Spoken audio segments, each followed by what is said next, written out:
Tuesday morning, Plus Sports and PlusTvAfrica. One of those mornings where Mukhail chooses to be slimy. I'm very annoyed, really. My name is Wale Scott. Welcome on the show.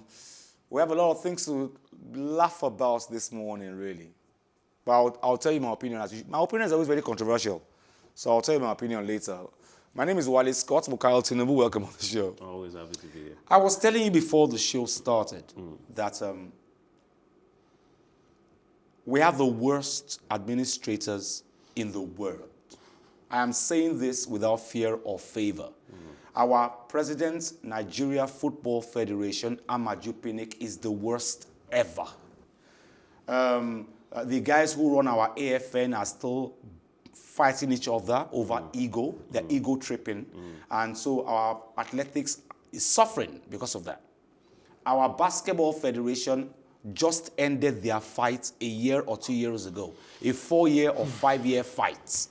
And it's a problem. And as long as politics remains in our sports, we will continue to see things like this. We will continue to continually embarrass ourselves internationally, really.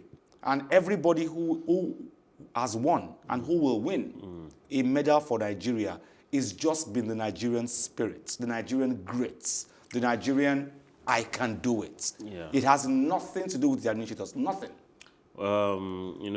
As much as I recognize that these international bodies, sporting organizing bodies, all have some element of corruption within them. At this point, I would rather they choose our leadership for our sporting organizations, because the level of ineptitude and how much it impacts athletes whenever they go for, even our ability to qualify for all kinds of competitions, is being hindered by these bodies that are being led by people who have no business leading it. Well, it's just been sheer grit, the Nigerian spirit, the ability to be patriotic.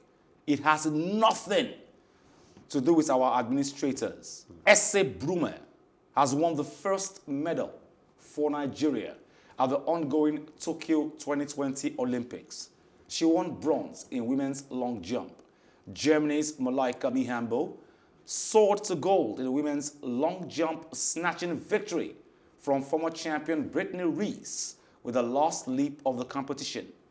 Mihambo was lying in the bronze medal position ahead of her final jump, but powered down the runway to register a season-best jump of 7 meters. That left 2012 Olympic champion Reese, who had led the competition with the best jump of 6.97 meters, with one final attempt to reclaim the lead. It's all Ese Brume. She doesn't even ply a trade in Nigeria. She plies it abroad. I remember a point when she consistently called Nigeria to ask them for our training grounds.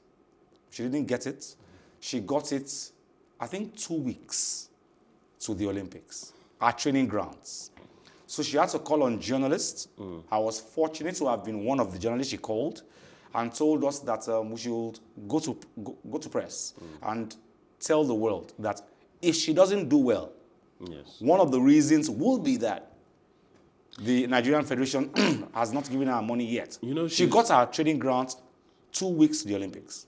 These athletes are the faces that represent these competitions for us. They represent what we consider the hard work of a preparation towards the Olympics. So at the end of the day, when they don't do well, we don't look behind. But it takes an entire crew. No matter what sport you're looking at, it takes people to build up one athlete in order for that athlete to go and put out their best. And at the very top of that stack of crew members is the organizers, the bodies, the NFF, any organization that has to be there to provide assistance, provide resources, provide travel and accommodation. I don't know what the point of having these organizations there for if they don't support our athletes when they need to go represent all of us, all of our Nigerian spirit. Before the end of today, Nigeria should have either a gold medal or a silver medal. And like I said, if any athlete wins anything and brings it back home to Nigeria, whether it's a Paralympian, whether it's an Olympian, able-bodied Olympian, it's all them. Our guys who run sports in Nigeria are not doing anything. I won't say they're not doing a good job. They are not doing anything at all. And it's tiring to have to constantly talk about them because they shouldn't be the subject matter. They shouldn't be in the spotlight at all. I think like the people who are Christian faithfuls would say that when Nebuchadnezzar was going to fail, God made him deaf. Are they deaf? Because it's not only on this show we talk about them. Every sports show that has come up, that will come up this morning on any media station is going to be talking about them. Yes. Are they deaf? Let's look at our medal hopeful for today. She's going to win either a gold or a silver today, this morning. Now, the Nigerian Wrestling Federation has said that Nigeria's first wrestler to reach the final of a wrestling event at the Olympics, Blessing Oborodudu, was discovered during an inter-house sport at a high school. The caretaker chairman of the Nigerian Wrestling Federation and erstwhile member of the Bayelsa State House of Assembly, Daniel Igali, who made this known, also said Oborodudu was first invited to a national camp in 2007. He said this after Oborodudu made history as the first Nigerian to reach the finals of a wrestling event at the Olympics after recording an impressive 7-2 victory against 2012 bronze medalist Bataseg Soronbold of Mongolia in the last four clash. Igali said Oborodudu was the project of the federation since day one of his tenure. Following a passage to the finals, 32-year-old is guaranteed a silver at least, the first wrestling medal in the country's history at the Olympics. Daniel Igali wrestled for Nigeria, went to the Olympics twice for Nigeria. Didn't win jack.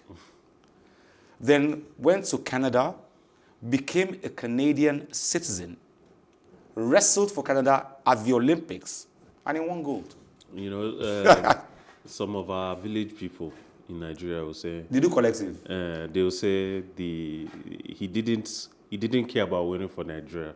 That's why as soon as he went for white man's country, he quickly won for them. But that's never really the story. The kind of resources that would have been put behind him, the amount of welcome he would have gotten from the Canadian Federation would have been so overwhelming that he couldn't help but do well. Even if he didn't place gold, he would have still done very well for them. And it goes to show that even countries who don't have any hope of competing in certain sporting categories, as soon as they have just one athlete, they put so much effort to make sure that they are able to say, yes, we were here, we did well. Now, we saw Oborodudu jump on a coach in a particular picture, jumped on a coach, she was elated. And like I said, this is just sheer patriotism.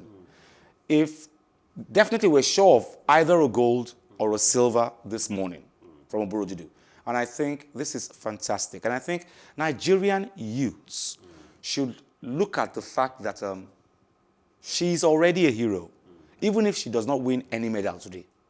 Even if she is caught doping right now, and she's sanctioned and she's told to go home, she's already a hero. You know, I don't even know if I believe that patriotism is the thing that is pushing her performance. If you're an athlete, you do it for yourself because when you're growing up, you think to yourself, I want to be the best at something. And you don't put any of that weight on yourself, wanting to represent family, wanting to represent community or nation. You just want to be the best that you can be. And obviously, it's when you start having people surrounding you, believing in you, trusting your ability, that suddenly it becomes more important for you to also do for them. This is where I want to go. Oborodudu was discovered in an inter-house sports event. And I think it's time, with this story now, this Oborodudu's success story, I think it's time we now look inwards. Let's look at our schools. Let's look at sports in our school, physical education in our schools. If Oborodudu is about to win gold or silver in a trouble-laden Olympic event for Team Nigeria, she's about to, despite all, she's about to win either a gold or silver this morning, then why can't we just go back home? Let's go back to our inter-house sports. Definitely, talents abound there. When I was growing up, I always thought the inter-house sports were the most fertile grounds for you to see and spot young talents. I used to look into the stands, hoping to see someone from Nigerian federations of any sports, hoping that one of them was there scouting for the sake of the future. I couldn't always tell, and I wouldn't know what to look for. But that used to be the way it was done. Our schools used to be a preparation ground for these athletes to one day become potential Olympians. It's the way they do it everywhere else in the world. Where are the scouts? I don't know. I don't even know if they employ scouts anymore. Some sad news. While men were supposed to be watching the Olympics, but I think it comes with the system though. While men were supposed to be watching the Olympics, some men were shadowing somewhere, despite COVID-19 restrictions. I think shadow comes with the... Well, you're watching... I mean, I used to watch... popcorn and shadow goes with the watching football, I used to watch Champions League finals with the Bud Lights in the past. So, and popcorn. And popcorn. Or chips. Or chips. Or fries. Or fries, you know. So. Tokyo Games organizers said they had issued strict reminders to the National Olympic Committees of a group of athletes who were found drinking alcohol in the Olympic Village this week, violating measures to prevent the spread of COVID-19. The athletes were caught drinking in a park in the athletes' village on Friday night. Police were later present at the incident. Tokyo 2020 spokesperson Masa Takaya told reporters that an investigation had been conducted and the athletes involved identified. Games organizers reported on Tuesday 18 new games-related COVID-19 cases, bringing the total since July 1st to 294. Them drinking in the Olympic Village is the least of what they could be, the shenanigans they could be getting up to.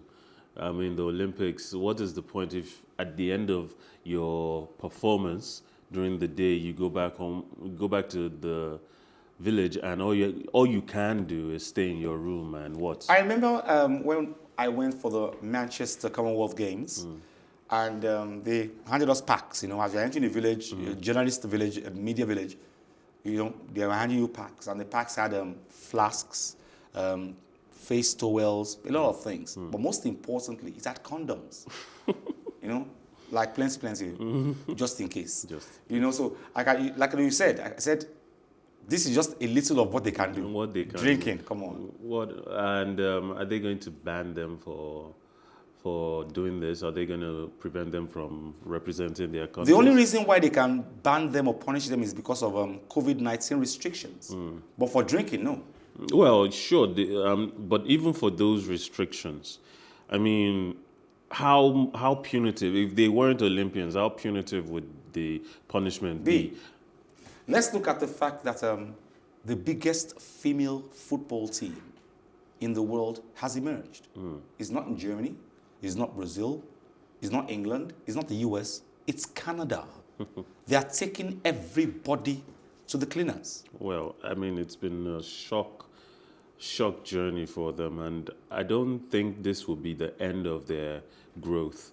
I think for the next couple of years, just like the Brazil women dominated for a long time, and then we saw not too long ago the US were dominating. I think we'll see Canada dominating for a while still. I have to pay more attention to them.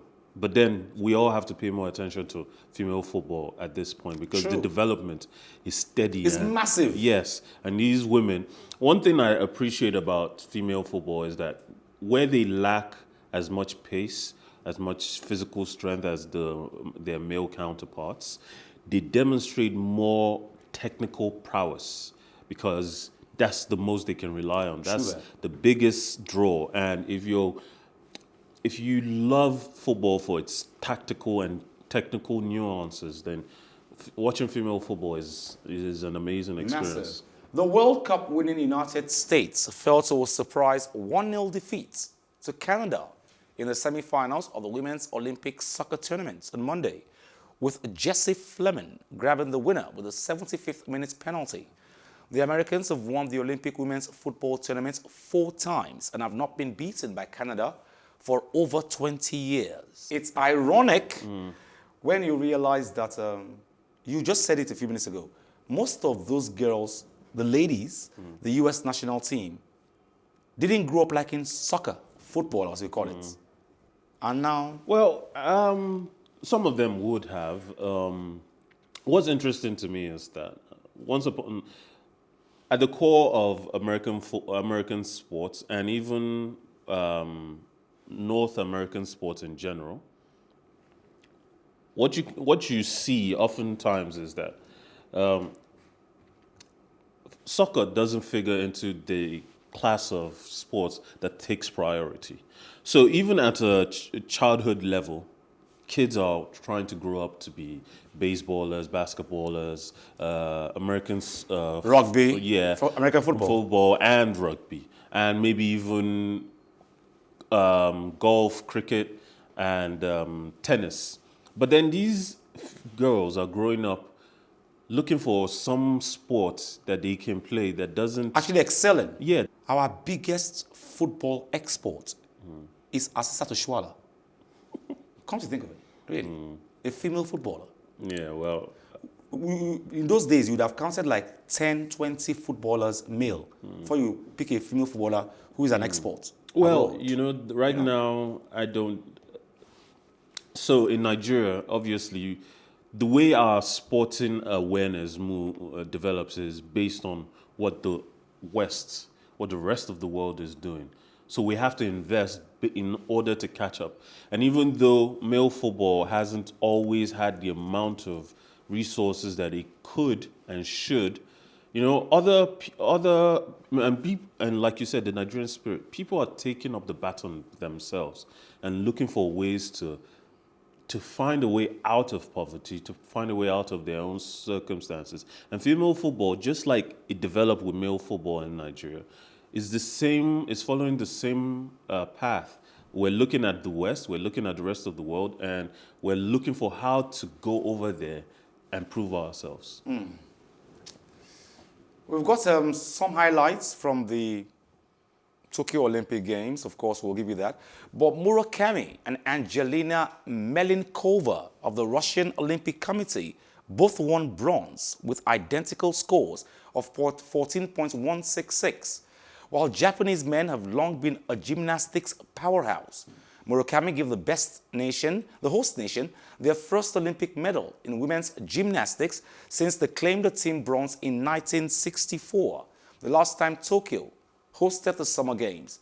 It marks the first time China has topped the rings podium since going 1-2 at the 2008 Beijing Summer Games. Now, defending champion Elaine Thompson-Herah and fellow Jamaican Shelly-Ann Fraser-Pryce laid down the gauntlet to the young pretenders in the women's 200 meters, delivering emphatic performances in their semi-finals. Thompson-Herah, seeking a second successive Olympic sprint double after bagging the 100 meters gold on Saturday, looked in third gear throughout but still matched her personal best of 21.66 seconds from lane 9. What a Tuesday morning it's been. Plus Sports and Plus TV Africa. Okay, thank you very much, Mukhail Tinubu. Thank you for having me. Join us same time. Join Mukhail same time tomorrow. Plus Sports and Plus TV Africa. My name is Wale Scott. Like I always advise you at the end of every show, if not for anything, at least for your heart, do some sports.